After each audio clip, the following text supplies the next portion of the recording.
Hi అందరికీ. దేవాలయాలన్నీ ఒక్క వీధిలో ఉండడం చాలా అదృష్టం అండి నిజంగానే. మేము ఫస్ట్ టైం వచ్చాము కదా, ఇక్కడ కొత్త ఏరియా వచ్చాము. అసలు ఇక్కడ ఎక్కడున్నాయో గుళ్ళు ఏంటో అని ఫస్ట్ అలా ఫీల్ అయ్యేదాన్ని. కాకపోతే ఒకే వీధిలో పక్క పక్కనే చాలా గుళ్ళు ఉన్నాయండి.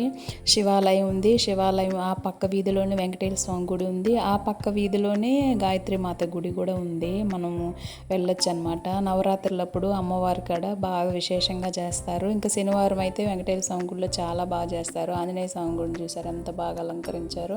శివాలయంలోనే ఆంజనేయ స్వామి గుడి ఉందండి. తమలపాకులు మాల వేస్తున్నారు చూసారా. మంగళవారం అయితే పూజ చేస్తారు. ఇక్కడ నవగ్రహాలు ఉన్నాయి. నవగ్రహాల పక్కనే నాగదేవతలు ఉన్నారు. అక్కడంతా చిన్న విగ్రహాలు పెట్టారు చూసారా. వినాయకుడిది, శివుడిది చిన్న విగ్రహాలు పెట్టారనమాట. వచ్చిన వాళ్ళందరూ అక్కడ నీళ్ళతో అభిషేకం చేస్తారండి. శివుడికి, వినాయకుడికి, నాగదేవతలకు అభిషేకం చేస్తారు.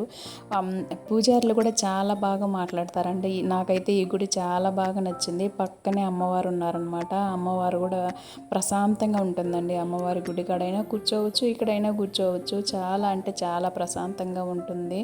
చాలామంది వస్తుంటారండి. మరి ఏ టైంలో, ఒక టైం అనేది కాదు, ఏ టైంలో అయినా వస్తుంటారు. ఇక్కడ కళ్యాణం జరిగిందంట. స్వామివారికి అమ్మవారికి కళ్యాణం జరిగింది. ఇంకా అక్కడే చూడ అక్షంతలు ఎలా ఉన్నాయో, అక్షంతలు ఫుల్గా ఉన్నాయి అన్నమాట. ఈరోజు అమావాస్య కదా, గుమ్మడికాయలతో చాలా మంది దిష్టి తీయించుకుంటున్నారండి. Please subscribe my channel.